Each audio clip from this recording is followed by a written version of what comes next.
హరే హరే కృష్ణ కృష్ణ కృష్ణ హరే హరే హరే రామ రామ రామ హరే హరే. వీడు పుట్టాలంటే ఎక్కడన్నా ఎవరొక హృదయంలో పుట్టాలంటేనా కొద్దిగా ఆయన గురించి వింటే పుడతాడని చెప్పేసి శ్రవణ నక్షత్రం అని చెప్పేసి చెప్పింది. అక్కడ కృష్ణావతారం తీసుకున్నాడు, రోహిణి నక్షత్రంలో పుట్టినాడు.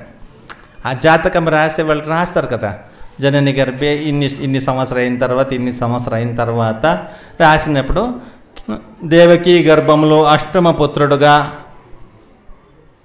యశోద బిడ్డలాగా. అప్పుడు 2 అయిపోయింది, ఇంకొక పేరు ఉంది, అక్కడ 3 ఉన్నారు కదా.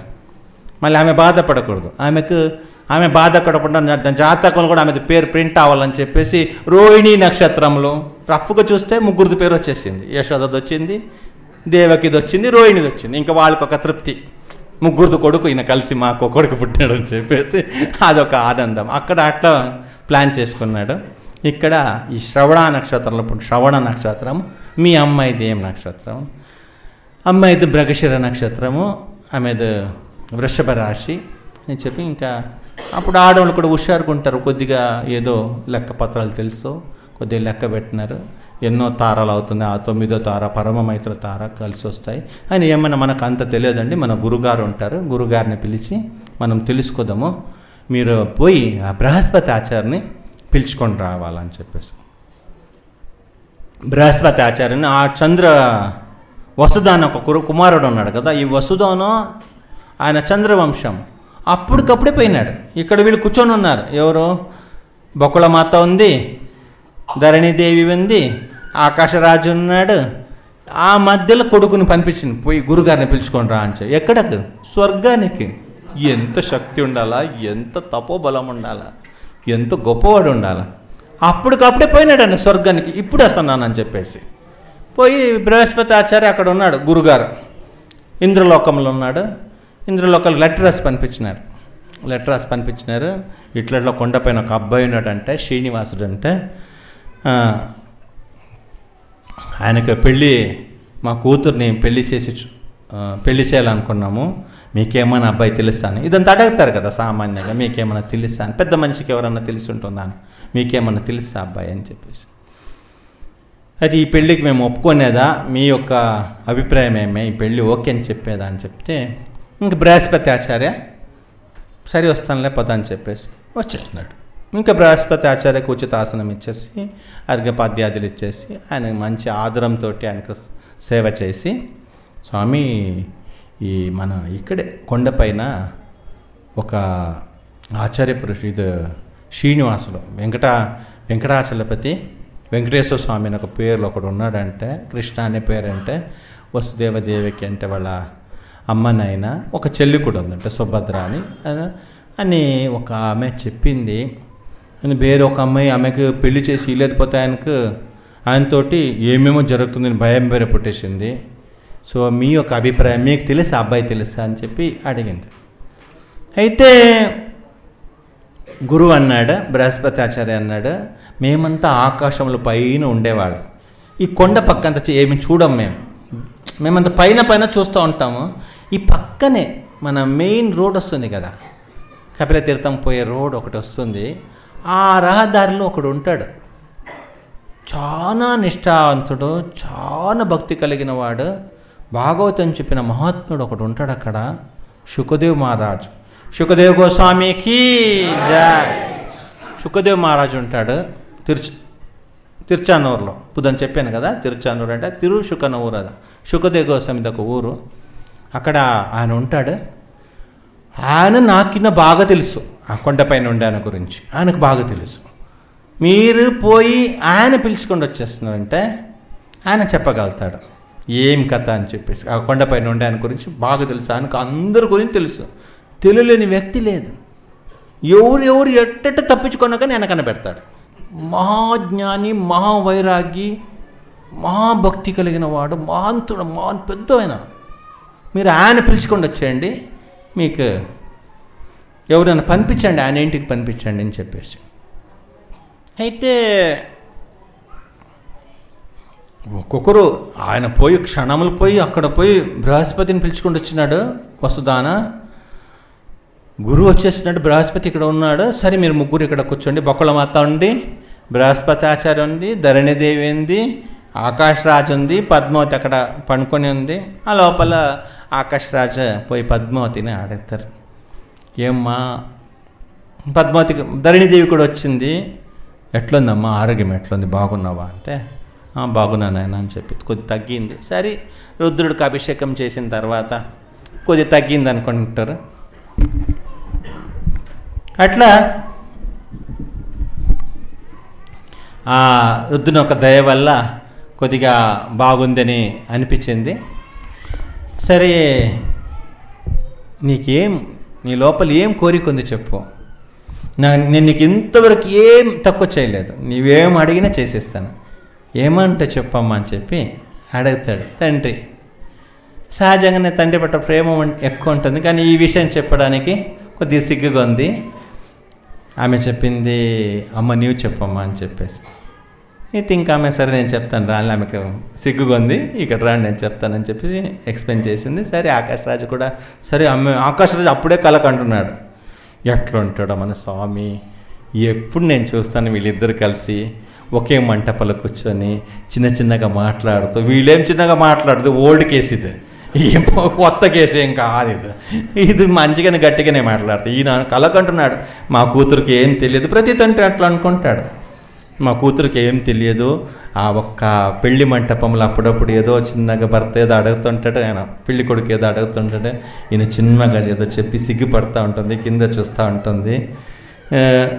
ఏదో ఆ మాట్లాడేది మాటలంతా నేను ఎప్పుడు చూస్తాను, నా ధోతికి ఆమె సారీకి అంతా కట్టేసి, అంటే ఈ పద్మావతి సారీకును వెంకటేశ్వర స్వామి ధోతికి అంతా కట్టేసి వాళ్ళ సప్తపదిలో వాళ్ళొక ఆ యజ్ఞము తిరగడము, నిలబడి ఉండడము, అందరూ వచ్చి పెద్ద పెద్ద స్వామిలంతా వచ్చి దర్శనమి ఆమెను ఆశీర్వాదం చేయడము, ఎన్ని ఏనుగులు కావాలా, ఎన్ని గుర్రం కావాలా, ఎట్లా గ్రాండ్ అంటే గ్రాండ్గా జరపాలంటే ఏమేమి కావాలా, ఈయన అప్పుడే పెళ్ళి ఎట్లా జరిపిస్తాము, మా అల్లుడు ఎట్లా ఉంటాడు, వీళ్ళతో చెప్తా ఉంటే చూడాలనిపిస్తుంది, మా అల్లుడు ఎట్లా ఉంటాడు, అప్పుడు వీళ్ళు ఇట్లా అంటున్నారు, భానుకోటి తేజం అంటున్నారు, మళ్ళీ అతి లావణ్యం అంటున్నాడు, 100 కోటి సూర్యులకు ప్రభ ఉంది అంటున్నారు, మళ్ళీ మనకు చూడడానికి అవుతుంది అంటున్నారు ఆయన్ని. మా అల్లుడిని చూడాలప్పా, నా అల్లుడు ఎట్లా ఉంటాడా, మా పద్మావతి మెరుపు లాంటిది. మెరుపు తెలుసు కదా, మించులు ఏమంటారు మీరు, మెరుపు మేఘల కడ చిక్కన ఒకటి వస్తుంది కదా, పిడుగులు కాదు, ఆ కలర్కి ఒకటి వస్తాయి కదా, బ్లూ కలర్కి ఒక లైన్, మిన్నలు ఏమంటారు దాన్ని, మెరుపు తీగలు.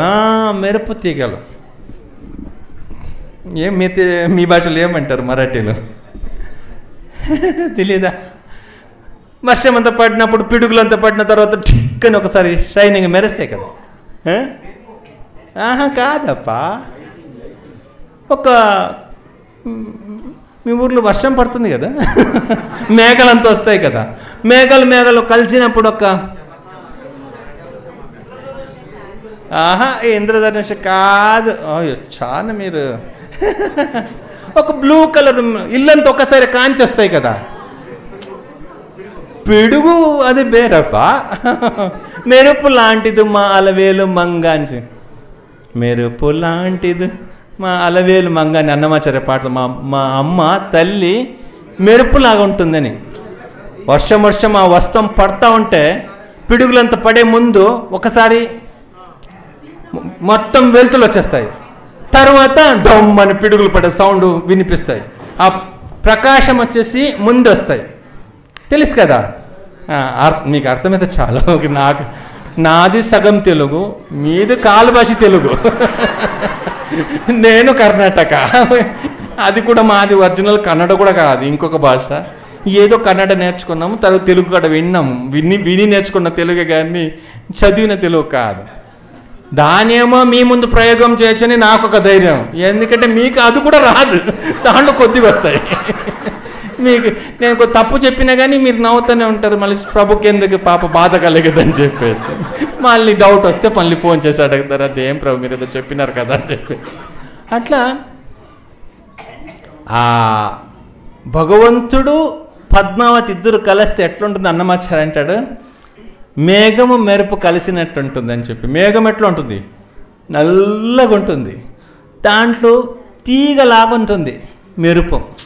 రెండు మేఘాలు ఢిక్కని కలిసినప్పుడు లైన్ లైన్ లైన్ కనిపిస్తాయి కదా, కొద్దిసేపు కనిపిస్తాయి. కానీ ఆ ప్రకాశము ఆ చీకట్లో చంద్రుడిలోకి ఎక్కువ కాంతిని ఒకేసారి ప్రజ్వలిస్తేస్తుంది. మొత్తం మనకు ఒకసారి లైట్ వేసినట్టు కనిపిస్తాయి కదా ఇల్లు మొత్తం, అంత షైనింగ్ ఉంటాయి. ఈయన భానుకోటి సూర్యుడు, ఈయన నల్లటి మేఘలకు పోల్చినారు, అతి లావణ్యవంతుడు. అప్పుడు ఇంత సౌందర్యం ఈయన ఉన్న వ్యక్తిని ఒక నల్లటి మేఘకు పోల్చినప్పుడు ఈమెను దేనికి పోల్చినారు? ఆ మెరుపుకు పోల్చినారు. అంత చీకట్లు ఈమె మెరుస్తూ ఉంటుందని చెప్పేసి. అప్పుడు ఈ మీద సౌందర్యం ఎంత ఉండాలా? కన్నడలో ఒక పాట ఉంది, నినగింతకుందేనో నమ్మమ్మ జయలక్ష్మి. అరే నీకు ఏం తక్కువ అని చెప్పు, నీకు నామే ఫలానా విషయంలో తక్కువ అని చెప్పు. మామూలు ఒక ఆడవాళ్ళు అంటే పెళ్లి చేసేయాలంటే భర్త కొద్దిగా ధనవంతుడు, ఆమెకు 2 ఫ్లోర్ ఉంటే ఈయనకు 1 ఫ్లోర్ ఉండాలా, ఈమెకు 3 ఫ్లోర్ ఉంది. మీకే కొద్దిగా తక్కువ ఉండేది భర్తకే. మా అమ్మేం తక్కువ కాదబ్బా, మీకిన్న రిచ్చే మా అమ్మాయి అని చెప్తుర్రా. ఇద్దరు కలిస్తే ఎట్లా ఉంటుందా? ఆ స్వామిని పట్టుకొని వాళ్ళిద్దరూ తిరగడము, వాళ్ళిద్దరూ అందరిని చూడడము, వాళ్ళిద్దరూ అందరికి ఆశీర్వాదం చేయడము. ఆ పద్మావతి కళ్ళు ఆనందంతో తను అనుకున్న భర్త దొరికిన ఆనందపడ్డాము. ఈయనేమో నేను అనుకున్న భార్య. ఈ లవ్వర్స్ అంతా అట్లా అనుకుంటారు, అది జరుగుతుందో లేదో తెలియదు, కానీ వాళ్ళు అనుకున్న ఒక భార్యతోటి పెళ్ళి, అనుకున్న వాళ్ళ ప్రేమి ఆ ప్రేయసితోటి తనకు పెళ్ళి అవుతుందంటే వాళ్ళు కావాలంటే జీవితాంతం సన్యాసి అయినా పర్లేదు అనుకుంటారు. ఒకసారి పెళ్ళి అయితే చాలా అనుకునేది అది. ఆమెను ఒక్కరోజున కలవాలా, ఒక్కరోజున ఆమెతోటి తిరగాల, మళ్ళీ ఏమైనా కానీ ఆనందం వస్తాయి వాళ్ళకి మళ్ళీ ప్రేమికులకు. అట్లా ఈయన కలకంటున్నాడు, అయ్యో వీళ్ళిద్దరూ ఎట్లా పోతారు, ఎట్లా నడుస్తారు. ఆయన అంత గొప్ప వ్యక్తి అంటే నన్ను అప్పుడప్పుడు మామ మామ అని పిలిస్తే నేను పరిగెత్తుకుని పోయి వా ఎంత బాగుంటుందో, ఎంత బాగుంటుంది. ఈయన ఇంకా కాలేదు, ఈయన ఇంకా ఎంత ప్రేమ ఉండాలి పద్మావతి పట్ల. ఇటువంటి కళ కనుక్కోవాలంటే ఇంకెక్కడ ఏం జరగలేదు. ఇంకా ఈయన అక్కడ మునిగిపోయిన ఈయనకి అప్పుడప్పుడు ఈయన భలే ఆలోచిస్తాడు. ప్రేమం పొంగిన మనిషి ఈయన ఆకాశరాజు చాలా ఆలోచిస్తాడు పద్మావతి గురించి. పద్మావతి లైఫ్ ఇట్లా ఉండాలి, అట్లా ఉండాలని చెప్పి చాలా ప్రేమ పద్మావతి పట్ల. అట్లా ఈయన ఆలోచిస్తున్నాడు. ఒక పని చేయి, మన శుకదేవ్ మహారాజుని పిలవాలా, చాలా పనులు ఉంటాయి, శుకదేవ్ గోస్వామిని పిలుస్తామని చెప్పేసి శుకదేవ్ గోస్వామిని తీసుకొని వస్తారు.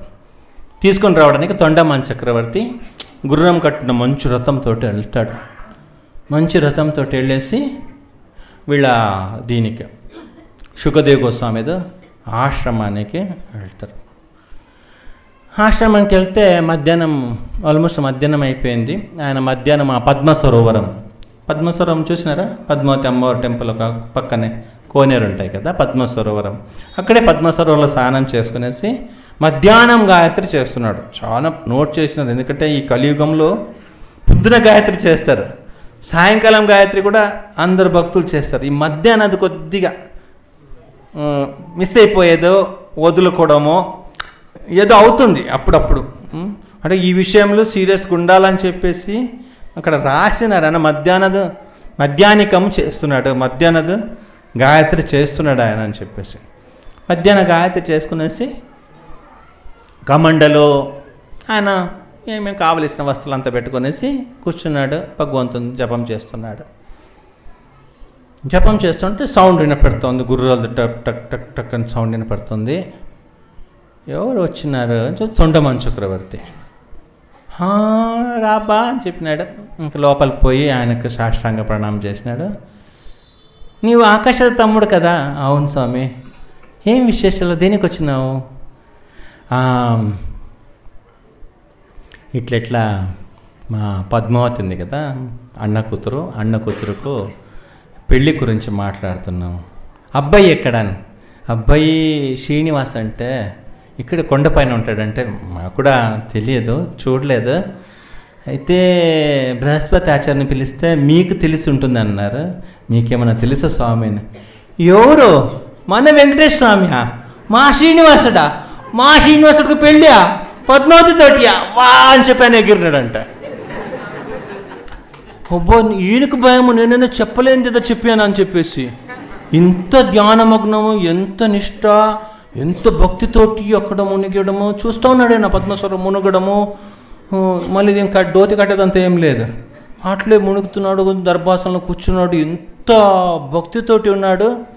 ఈయన మా మా మా స్వామికి పెళ్ళియా, మీ అన్న కూతురుతోటి పద్మావతితోటి పెళ్ళియా. ఆనందం తట్టుకోలేక కమండలు 2 ముక్కలు చేసినాడంట పో అని చెప్పేసి. ఇంకా నేను జపం చేయను, ఆనందం ఎక్కువైపోయింది. దర్భాసనలు ఉంది కదా, చిప్పి పడేసినాడంట. ఈయన తొండమాను చూస్తున్నాడు, ఈయనకి ఏమవుతుంది ఇట్లంతా చేసినాడు అని చెప్పేసి. దర్భాసనం తీసి పడేస్తున్నాడు, శంకుని ఇసిరేసి పట్టుకుంటున్నాడు. ఇంత ధ్యానమగ్నుడు, ఇంత భక్తి కలిగిన వ్యక్తికి ఏమైంది? దీనికి ఏమంటున్నారు ఆయనకు అర్థం కాలే. ఫస్ట్ చూడటం, ఇట్లా ఒక తన్మయత్వకు పోవడం, వికారాలు జరగడం, ఆనందం. మా స్వామికి పెళ్ళి అవుతుంది పద్మావతితోటి అని చెప్పేసి ఆనందంలో ఎంత దీంట్లో చెప్పినాడు. ఆల్మోస్ట్ 40 ఒక ముహూర్తం అంటే 48 నిమిషాలు. 48 నిమిషాలు ఈ లోకంలో లేదంట. ఆయన ఆనందం తట్టుకోలేక ఎగురుతున్నాడు, డ్యాన్స్ చేస్తున్నాడు, పల్టీలు కొడుతున్నాడు, ఈసులేస్తున్నాడు, పట్టుకుంటున్నాడు, చింపి పడేస్తున్నాడు. కృష్ణ జయంతిని ముక్కలు గజ్జింక చర్మాలు నిట్టడు ముక్కలు ఇసిరేస్తున్నాడు. ఏమవుతుంది నీకు అర్థం కాలే. ఏమోనా బయటకు వచ్చి కొద్దిగా ఆలోచన, నేను ఏం చెప్పినాను, యాక్చువల్ చెప్పింది కరెక్ట్గా చెప్పినాను కదా అని చెప్పేసి. ఏమైంది స్వామికి, ఏమైంది? మంచి పద్ధతిగా కూర్చొని లోపల చేపెట్టు గాయత్రి చేస్తున్నాడు, మంచిగా నవ్వినాడు, కొద్దిసేపు గాయత్రి ఎంతతో మాట్లాడుతున్నాను. సడన్లీ ఇట్లేమైంది అని. అయితే 1 గంట అయింది ఆల్మోస్ట్ ఈ రకరకాల వికారం నుంచి బయటకు రావడానికి. ఇప్పుడు అంత కొద్దిగా మేల్కొన్నాడు, చూశాడు, ఎక్కడ జపభగ్యంగా ముక్కలు చేసినాడు తులసిమాలని. ఎక్కడ ఇంకా మన పని ఆడికి ఒక పెళ్ళి అయిపోతే నేను నా పని చేసుకుంటానని చెప్పి ఈయన పాప ఎప్పటి నుంచో జపం చేస్తున్నాడు. ఇంకా అన్నీ ఇసిరేసి పడేసినాడు. మళ్ళీ కొద్దిసేపు తర్వాత ఆయనకి సిగ్గు వచ్చింది, అయ్యో నా అవతారం తిని చూసేసినాడు అని చెప్పేసి. సరే తొండమని కొద్దిసేపు కూర్చో పోదాంలే అని చెప్పేసి మళ్ళీ పోయేది ఎక్కడకు, ఆకాశరాజుని ఇంటికి. శుకదేవ గోస్వామి ఎప్పుడు కూడా ఆయనకు తాను తెలుసు కదా, వేదవ్యాసుల వారు పోతూ ఉంటే ఆడవాళ్ళంతా పరిగెత్తుకుని, అంటే ఫస్ట్ శుకదేవ గోస్వామి పోతూ ఉంటే మాతాజీలు అట్లే స్నానం చేస్తున్నారు కోనేరు కాడ. తర్వాత వాసుదేవులు వారు పోతున్నారు, వాసుదేవులు పోతూ ఉంటే అందరు పరిగెత్తుకుని వచ్చి బట్టలు ఇట్ట కప్పుకొనేసి నిలబెట్టినారు పోయినంత వరకు. ఏమ్మా నేను ముసలానా, నా కొడుకు 16 సంవత్సరాల కుర్రోడు, వాడు అట్లా పోతూ ఉంటే సిగ్గు లేకుండా స్నానం చేసుకున్నారు, మళ్ళీ నాలాంటి ముసలాడు పోతూ ఉంటే అన్నీ కప్పుకొని ఎందుకమ్మ నిలబడినారని చెప్తే, మీ కొడుకుకు ఆయన మేము ఆడ మొగాని ఏదానికి ఇంకా ఆ జ్ఞానం కూడా లేదాయన, అతీతుడు కొన్నాడు, మేము స్త్రీలా పురుషులా అని ఎట్లుంటుంది, ఇంకా ఆయన జ్ఞానానికి దొరకదు. భగవంతుని గురించి మొత్తం జ్ఞానం ఉంది కానీ భౌతిక విషయాలు ఏ ఒక కల్మషం కూడా ఆయన లోపలికి పోలేదు అంటే వేదవ్యాసులు అంటే నాకుందంటారా అని. అట్లా కాదు స్వామి, మీ కొడుకు అటువంటి వాడు అంతే అని చెప్పేసి అంత గొప్పవాడు. ఇంకా ఇక్కడ వచ్చేసి తాను దర్భలు అంతా తీసుకుని వచ్చినాడంట. పోయి పచ్చి దర్భ తెలుసు కదా, యజ్ఞానికి వాడతాం, దాంట్లో పచ్చి దర్భల్ని పట్టుకొని వచ్చినాడు. పచ్చి దర్భల్ని తీసుకుని వచ్చేసి దాంతో మంచి కిరీటం చేసుకున్నాడంట. మంచి కిరీటం చేసుకున్నాడు, రకరకాల ఫ్లవర్స్ పట్టుకుని వచ్చినాడు, దాన్ని మొత్తం ఆ కిరీటానికి పెట్టుకున్నాడు. ఇంతవరకు బట్టలు వేసుకోలేదు కానీ ఆ రోజు దర్భలతోటి నిలువంగి అంటే పైనుంచి కింద వరకు నైటీ లాగా ఒకటి వేసుకున్నాడు. దాంట్లో రకరకాల ఫ్లవర్స్ అన్నీ అల్లినాడు. మొత్తం ఫ్లవర్స్ అల్లేసి మంచి అందంగా పోతున్నాడు. ఎందుకంటే పోయేది ఎక్కడ, ఆకాశరాజు దగ్గర. ఎవరు సైడ్ నుంచి పోతున్నాడు, శ్రీనివాస సైడ్ నుంచి పోయేది. ఇక్కడ ఏమైనా తేడా వస్తే ఏమవుతుంది, వీళ్ళు భర్త ఊర్లు బట్టలు వేసుకోరండి, ఫస్ట్ అడవిని చెప్పినారు. ఇట్లే నేను పోయినాను అనుకో, మా మగ సైడ్ నుంచి బట్టలు వేసుకునే పద్ధతి లేదనుకుంటున్నాను చెప్పేసి అని చెప్పి పాప నా వల్ల ఎక్కడ పెళ్ళి ఆగిపోతే భయం ఆయనకి. ఎక్కడ ఆగిపోతే ఆయన పేరే ఆలోచిస్తున్నాడు. పెళ్లి సందర్భంలో మనం వరాస్వామికి లెటర్ ఇస్తామా వద్దా అని చెప్పేది. మూతి ఇట్లా ఉంటుంది, ఈయన పెద్దోడు అని చెప్పి ముందు పనిపిస్తే ఆడవాళ్ళు ఆరతి ఇచ్చేసి ఆ కుంకుమ ఎక్కడ పెట్టేస్తారు. ఆయన బాధ అది. ఎంత ఆలోచిస్తున్నాడు స్వామి, ఎన్ని బాధలు. ఆ పెళ్ళికి దగ్గర వచ్చినప్పుడు మీకు అర్థమవుతుంది. చివరి వరకు వరాస్వామికి చెప్పలే. ఫస్ట్ చెప్తే ప్లాన్ చేసుకుంటాడు, నాకు ఒక టికెట్ బుక్ చేసి నాకు మంచిగా ఒక పుష్ బ్యాక్ ఉండాలి అట్లా అడుగుతాడు. మళ్ళీ ఆ మూతి వెనకాల కూర్చుంటే మళ్ళీ ముందు వాళ్ళకి తగిలితే నాకు ఫ్రంట్ సీట్ ఇచ్చి ఏదో ఒక అడిగితే అందుకే ఏం చెప్పేదొద్దు తర్వాత చూస్తామని చెప్పేసి ఆయనకేం చెప్పలే. పెళ్ళికి ఆయన కూడా రాలే. భార్యని పంపిస్తాను, నాకు బిజీగా ఉంది, పని ఉందని. ఆ తర్వాత చెప్తానులే. అట్టా ఇంకా ఈయన నా సైడ్ నుంచి భర్త ఇంటి వాళ్ళతో మర్యాద పోకూడదు, శ్రీనివాసుకు అవమానం జరగకూడదు. అందుకు ఆ రోజు మంచిగా అలంకారం చేసుకున్నాడు. మంచిగా అలంకారం చేసుకుని ఆ గుర్రం కట్టిన రథం ఎక్కినాడు. తొండమాన ఆయన కోసం మంచి సింహాసనము దానికి మంచిగా ఆయన కూర్చోబెట్టేసి, చెప్పండి స్వామి, నేను స్లోగానే నడిపిస్తాను మీకోసము, ఏమైనా తేడా వచ్చిందంటే చెప్పండి, జాగ్రత్తగా నడిపిస్తాను. మంచిగా ఆయనకి ఎక్కడ కూడా భయపడకుండా జాగ్రత్తగా, పెద్ద మహారాజు కదా, జాగ్రత్తగా గుర్రబండి తీసుకొని పోతున్నాడు. గుర్రం కట్టిన రథం తీసుకుని పోవడానికి అక్కడ ఆకాశరాజు ఈ శుకదేవ్ మహారాజుకు పెద్ద రాజ సన్మానం అంటే తెలుసు కదా. మనము ప్రైమ్ మినిస్టర్ అంతా వేరొక దేశానికి పోతే ఆయనకు అక్కడ ప్రత్యేకమైన స్వాగతం ఉంటాయి కదా. ఆ ఊరిది స్వాగతం, ఏనుగులు, గుర్రాలు, చతురంగ సైన్యాలు. ఈయన పాప అన్ని త్యాగం చేసిన ఆయన, ఈయనకు అక్కడ ఒక స్పెషల్ మర్యాదలు మొత్తం. ఆయన ఈ సైన్యంతో మధ్యలో తొండమాన్ రథంలో కూర్చొనేసి 4 చుట్టలు ఆయనకు భద్రతలు, ఆయన రక్షించేలాగా అన్ని రకాల వాద్యాలు మధ్యలో శుకదేవ్ గోస్వామి ఇంటికి వెళ్తున్నాడు. తొండమాన దిగినాడు. ఇంకా పండ్లు, దర్బా అన్నీ పట్టుకునేసి, ఆఫరింగ్ అయింది ఆ పన్ని పట్టుకునేసి ఆయనకు చూపించి స్వాగతం పలికి, రాండి స్వామి రాండి అని చెప్పేసి లోపల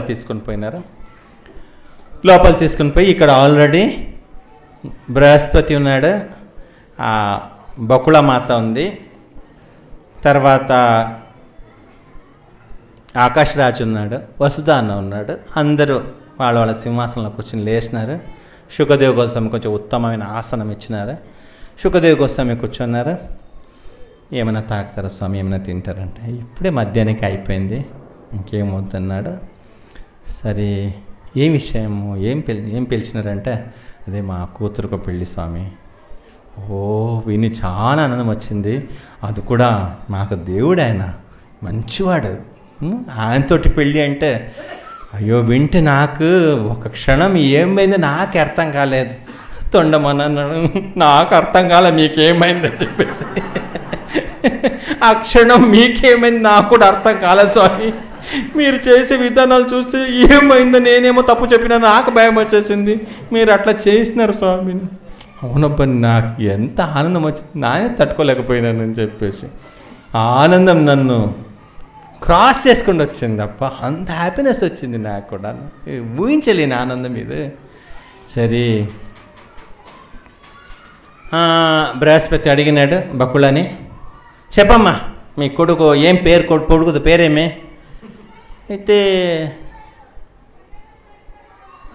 ఏం గోత్రము, ఏం నక్షత్రము, ఏం వంశమేమే మీది అని చెప్పి ఆమె కొద్దిగా కోపం వచ్చేసింది. ఈ కలియుగంలో బ్రాహ్మణులు ఉన్నారు కదా, ఎప్పుడు అబద్ధమే చెప్పేది.